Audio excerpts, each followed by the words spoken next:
யார் கதையை பார்க்க போகிறோம்னா மருதநாயகம் கதையை பார்க்க போகிறோம். அப்போ முதல்ல வாசித்து விட்டுட்டு அப்புறம் பாடமாக இருக்கேன்னு. மருதநாயகம் பிறப்பு 1725ஆம் ஆண்டு ராமநாதபுரம் மாவட்டம் முதுகுளத்தூர் தாலுகாவில் உள்ள பனையூர். இவர் சிறுவயது வாழ்க்கை முறையான கல்வி நாட்டம் இல்லாமல் யோகா மற்றும் மர்மக்கலை போன்ற தற்காப்பு கலைகளில் சிறந்த பயிற்சி பெற்றார். இவர் புதுச்சேரியில் வாழ்ந்தபோது இஸ்லாமிய மதத்தை தழுவி முகமது யூசுப் கான் என்ற பெயர் மாற்றிக்கொண்டார். தொடக்க காலத்தில் தஞ்சாவூரில் இராணுவ சிப்பாயாக பணியில் சேர்ந்தார். பிற்காலத்தில் ஆங்கில படைகளின் படைத்தலைவராகவும் கவர்னராகவும் மிகச் சிறந்த முறையில் ஆட்சி புரிந்தார். கிழக்கிந்திய கம்பெனி அதிகாரியாக இருந்து பின்னாளில் அவர்களுக்கு எதிராக செயல்பட்டு வந்ததால் ஆங்கிலேயர்களின் வெறுப்பை சம்பாதித்தார். ஆங்கிலேயர்களை எதிர்த்து தனி ஆட்சி அமைத்ததால் அவரது கூட்டாளிகள் சிலர் வஞ்சம் செய்து லஞ்சம் வாங்கி கொண்டு அவருக்கு எதிராக செயல்பட்டனர். அவர் தொழுகையில் ஈடுபட்டிருந்த போது சூழ்ச்சியால் பிடிக்கப்பட்டு மதுரையில் உள்ள சம்மட்டிபுரத்தில் 1764 ஆண்டு 3 முறை தூக்கிலிடப்பட்டு உடல் பாகங்கள் திருச்சிராப்பள்ளி, தஞ்சாவூர், பாளையங்கோட்டை, பெரியகுளம் பகுதியில் அனுப்பப்பட்டது. இப்போ இவங்களை பற்றி எதுவும் பார்க்கலாமா? இப்போ எல்லாத்துக்கும் மருதநாயகம் அப்படின்னா மருதநாயகம் படத்தோட நினைவு தான் வரும். இப்போ என்ன செய்ய படத்தை வச்சு தான் அந்த கருத்துக்களே சொல்கிறது. எப்படி கமலஹாசன் ஒரு படம் எடுத்தார்ல மருதநாயகம்னு சொல்லிட்டு, அதுதான் எல்லாத்துக்கும் நினைப்பு. அப்போ உண்மையான மருதநாயகம் யார், அவர் நல்லவரா கெட்டவரா அப்படிங்கிறத பற்றி நம்ம பார்க்கணும். மருதநாயகம் பிறந்த ஊர் ராமநாதபுரம் மாவட்டம் முதுகுளத்தூர் தாலுகா பனையூர். அப்போ இவங்க சிறு வயசில் நல்லா சூப்பராக இருப்பாங்க. அப்போ ரொம்ப வீரமான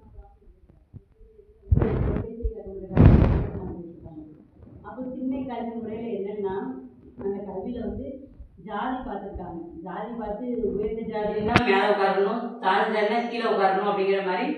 அப்போ இவர் மருதநாயகம் சின்ன பிள்ளையா இருக்கும்போது சேர சோழ பாண்டியர் ஆட்சிகள் அப்படி இல்லை. இந்த பாளையக்காரங்கன்னு சொல்லுவாங்கல்ல, அவங்க ஆட்சி நடந்துருக்கு. அப்போ ஜாதி இதை பண்ணி பார்க்குறதுக்கு இவர் பிடிக்கவே செய்யலாம். இப்படி ஜாதி வேற்றுமை பார்க்காங்களா அப்படின்னு. இவர் சைவ வேளாளர், இவர் சைவ வேளாளர் இனத்தை சார்ந்தவர். அப்போ இவருக்கு இந்த முறை பிடிக்கவே இல்லையா. அதனால இந்த பாளையக்காரங்க மேலே இவருக்கு சின்ன வயசுலேருந்தே கோபமாக இருந்தது.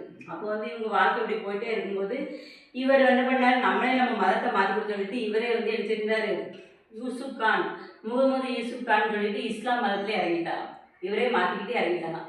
இவர் என்னென்னா அதுக்கப்புறம் இந்த ஊரில் இருக்க பிடிக்காம ராமநாதபுரம் மாவட்டத்தில் இருக்க பிடிக்காம வேற ஊருக்கு போயிருக்காரு. இவருக்கு ஒரு சுதந்திர பரவாயில்ல ஒவ்வொரு ஊராக அப்படி போயிருக்காரு. அப்படி ஊராக போகும்போது போன உடனே இப்போ நம்ம அரசர்கள்லாம் இருக்காங்க, சித்தரசர்கள், அந்த படைகளில் சும்மா அந்த படை வீரனாக வேலை பார்த்துருக்காரு. படை வீரனாக வேலை பார்க்கும்போது இந்திய அரசில் ஆங்கிலேய அரசு தோத்துட்டுனா அந்த படை வீரர்கள் அங்கே போயிடணுமா அப்படி ஒரு சட்டம் இருந்துச்சு. இந்திய அரசில் ஆங்கிலேய அரசு தோத்து அந்த படை வீரர்கள் கூட ஆங்கில படைக்கு போயிட்டாங்க. அப்படி தான் இவர் ஆங்கிலேயர் படைக்கு போனதான். இங்கிலேய அரசுலேருந்து ஆங்கில படைக்கு போயிருக்காரு. அப்போ சாதாரண முதல்ல சின்ன படை தளபதியாக இருந்திருக்காரு. அப்புறம் போரில் அடிபடும்ல, அவங்களுக்கு வைத்தியம் பார்க்குறது, சித்த வைத்தியங்கள் பார்க்குறது அப்படி தான் பண்ணியிருக்காரு. அப்படி பண்ணி கொஞ்சம் கொஞ்சமாக அப்படியே ஆங்கிலேயர்கள் இருக்காங்களா, ஆங்கிலேயர்கள் நன்மதிப்பை பெற்று அவங்க கூடயே ஒன்றா பழகி அப்போ அவங்களோட படை தளபதியாக உயர்வடைஞ்சிட்டாரு. அப்போ உயர்வடைஞ்சு அதுக்கப்புறம் அந்த காலத்தில் ஒரே சண்டை, நவாப் பதவி யார் அடையணும் அப்படின்னு சொல்லிட்டு ஒவ்வொரு சித்தரசரும் சண்டை போட்டே இருந்தாங்க. அப்போ இவர் ஆட்சிக்கு இந்த நவாப் பதவி சண்டை நடந்துட்டுருக்குல, அப்போ ஆங்கிலேயர் கூட சேர்ந்து இவர் அந்த இதுக்கு சண்டை போட்டிருக்காரு. பெரிய படைகள், இவர் பெரிய வீரராமா.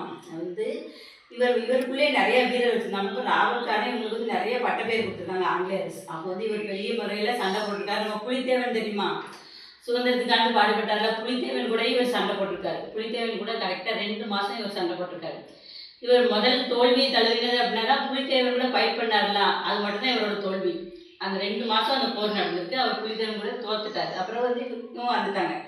அப்புறம் அழகு முத்துக்கோன் தெரியுமா, அவரும் சுதந்திரத்துக்காண்டி பாடுபட்டவர் தான். அப்போ அவரையும் இவர் ஆங்கிலேயர் பக்கமாக இருக்கிறதுனால அவரையும் இவர் போரிட்டார் மருதநாயகம். இப்படி இப்படி ஆங்கிலேயர் கூட இருக்கிறவர் திடீர்னு இவருக்குள்ளே ஒரு எழுச்சி பிறகு. அப்போ இந்த மதுரையில் இவர் ஆட்சி புரிஞ்சிட்டு இருக்காரு. அப்போ மதுரையில் மீனாட்சி அம்மன் கோயில் இருக்கலாம். மீனாட்சி அம்மன் கோயிலுக்கு நிலத்தை பூரா பிடிங்கி வச்சுட்டு இந்த ஆங்கிலேயர்கள் கொடுக்க மாட்டேன்னு இருக்காங்க. அப்போ இவர் அந்த நிலத்தை பூரா ஏழைகளுக்கே ஒப்படைச்சி நல்லது பண்ணியிருக்காரு. அப்போ நான் மக்களோட மனசே மதுரையில் உள்ள மக்கள் மனசே இவர் பதிஞ்சிட்டாரு. அப்போ தான் இவருக்கு மருதை நாயகம் அப்படிங்கிறத கரெக்டு மருதநாயகம் அப்படிங்கிற பேர் இவருக்கு வந்துருக்கு. அப்போ மதுரையில் நல்லாட்சி பண்ணிட்டு இருக்கும்போது இந்த ஆங்கிலேயர்களுக்கு இது பிடிக்கலையா. அப்போ இவன் தனி ஆட்சி பண்ணிட்டு இருக்கிறது அப்படி விடக்கூடாது அப்படின்னு சொல்லிட்டு இவங்க கூட சண்டை போட்டாங்க. அப்போ இவர் என்ன பண்ணியிருக்காரு, இல்லை அப்படின்னு ஒரு கிளர்ச்சி இவருக்கே வந்து ஆங்கிலேயருக்கு எதிராக சண்டை போடணும், சண்டை போட்டு நம்ம மதுரையை ஆட்சி புரியணும் அப்படின்னு இவர் நினச்சிருக்காரு. அப்போ முதல்ல வந்து இவர் ஆங்கிலேயர் கூட தான் இருந்திருக்காரு. அது வந்து சூழ்நிலையால் இப்போ படை தளபதியாக போய் அப்படியே சூழ்நிலையால் இருந்து நிறைய போர் பண்ணி புலித்தேவரெல்லாம் சண்டை போட்டிருக்காரு, அழகு முறை சண்டை போட்டிருக்காரு. அப்போ என்ன பண்ணியிருக்காங்க, அப்போ வந்து பெரிய போர் நடக்கும், ஆங்கிலேயருக்கு இவங்களுக்கு போர் நடக்கும்போது ஆங்கிலேயர்கள் என்ன பண்ணியிருக்காங்க, முதல்ல சாப்பாடை வந்து தடை பண்ணுன்னா வந்து இவங்க போரை நிறுத்திடுவாங்க அப்படின்னு சாப்பாடே கொடுக்காம வச்சுருக்காங்க. அப்போ இருந்து போர் நடந்துக்கிட்டே இருக்கும்போது இவங்க வந்து என்ன பண்ணாலும் ஒன்றுமே செய்ய முடியலன்னா ஆங்கிலேயர் என்ன பண்ணாங்க, சூழ்ச்சி பண்ணாதான் இவனை கொல்ல முடியும், சாதாரணமாக இவனை கொல்ல முடியாது, பெரிய வீரனாக இருக்கான் அப்படின்னு சொல்லியிருக்காங்க. அப்போ என்ன பண்ணியிருக்காங்க, இவர் தனிமையில தற்காக்கு போவார்லாம். தற்காக்கு போகும்போது இவர் கூட இருந்த 3 பேர் கூட்டாளிகள் உண்டு. கூட இருந்தவங்களே 3 பேர் இருந்தாங்க. தலைப்பாகை இங்கே வச்சுருந்தாங்க, அந்த தலைப்பாயை எடுத்து இவர் இப்படி பிடிச்சி அவர் அரெஸ்ட் பண்ணிட்டாங்க. அப்போ இந்த கூட்டாளிகள் தான் இவருக்கு வந்து சூழ்ச்சியால் இப்படி பண்ணியிருக்காங்க. இந்த கூட்டாளியில் ஒரு ஆங்கிலேயர் என்னன்னா, முன்னக்கூட்டி இவங்க வந்து ஒரு ஆங்கிலேயர் ஒரு தப்பு பண்ணான்னு சாட்டையால் அடிச்சுட்டாலும் மருதநாயகம். அதை மனசுக்குள்ளேயே வச்சுட்டு இவனை பழி வாங்கணும், என்ன இருந்தாலும் இவன் இந்தியர், நம்ம ஆங்கிலேயர் எல்லாரும் முன்னாடி நம்ம அடிச்சுட்டானே அப்படின்னு சொல்லிட்டு அவன் பண்ணியிருக்கான். இன்னொருத்த வந்து ஒரு பாதுகாப்பு அவன் பண்ணியிருக்கான். சரி, இந்த போர்னால நிறைய பேர் சாப்பிடாம இருக்காங்களே, நல்லது நடக்கட்டும், சரி இவன் வந்து ஆங்கிலேயர் படையில் முதல்ல இருந்தனால இவன் விட்டுருவாங்க போல அப்படின்னு சொல்லிட்டு இன்னொருத்தன் அப்படி காட்டி கொடுத்தான். அந்த காட்டி கொடுத்ததுக்கு ஒவ்வொரு காரணங்களாக சொல்கிறாங்க. அப்போ என்ன பண்ணியிருக்காங்க, மருதநாயகத்தை வந்து தூக்கில் போடணும் அப்படின்னு சொல்லிட்டு மதுரையில் வந்து இந்த சம்மட்டி அப்படிங்கிற இடத்துல வந்து தூக்கில் போடும்போது தூக்கு பேர் வந்து விழுந்துட்டு. அப்போ இவர் வந்து மூச்சு பயிற்சி எல்லாம் படிச்சிருக்காளா, யோகா கலை எல்லாமே இவருக்கு தெரியும்.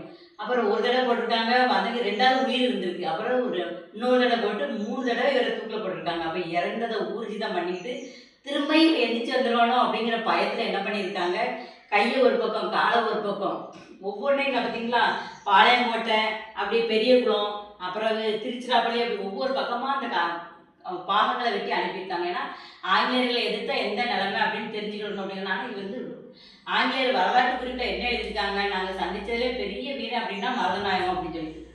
இவர் ஆரம்ப காலத்தில் வந்து ஆங்கிலேயர் படையில் சூழ்நிலையால் போய் சேர்ந்தார்.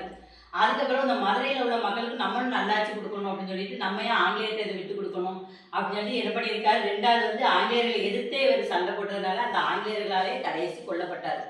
அதுதான் மதுரை நாயக்கரோட கதை. ஓகேவா? வணக்கம்.